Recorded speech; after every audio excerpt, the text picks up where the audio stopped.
mina ngathi so ukhona no mayor la uMetropolis ngiyazi uzokwazi umeya ukukhuluma nawe imambe okay nifuna enzeni ashintshwe okay ngiyanizwa mina okay sengiyanizwa indaba yena amaphoyisa izosukunyelwa yimina niyezwa ngizohamba ngobhalela ngisho iParliament ukuthi abayi-check indaba yamaphoyisa aseSouth Africa kodwa ke mangisakwenza lokho ngicela ukunikhumbuza ukuthi nani niyasiza kule nkinga esinayo nani yekani ukuthenga kule zitolo zalabantu bokufika nani yekani ukulokho uzohamba inwele zami kanti inwele zakho yifeni nomuntu okufika yini nani futhi bese niyabashada nina bosisi bethu nibanika amaphepha ngoba nani njalo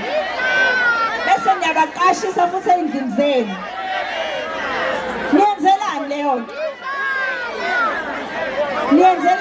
nto so from now on right mina ngizothi ngisebenza indaba yamaphoyisa angithi nani emphakathini nibe nisebenza indaba yalabo abaqashisa abokufika nisebenze umuntu nje oqashisa umuntu wokufika onganawo amaphepha kufanele aboshwe ngithi niyawazi sikhona umthetho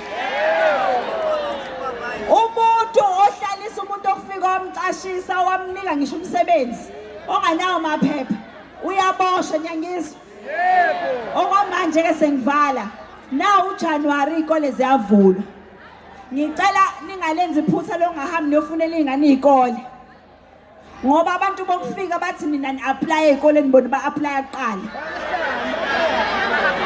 bafuna imali futhi nabo hayi wonke umuntu ufuna imali eSouth Africa mina ngisazi angithathele istage sengikhulume kakhulu mina kodwa angifune imali yenu ngifuna nina nilwele ikusasa lezingane zenu ngoba inini enavota ingane zenu ayivotanga so makubheda uwena owenza kwabheda so ngomhla ka-4 November votani nivote kahle ningawenza umbhedo okay amandla awethu South Africa eyethu nazo siyabonga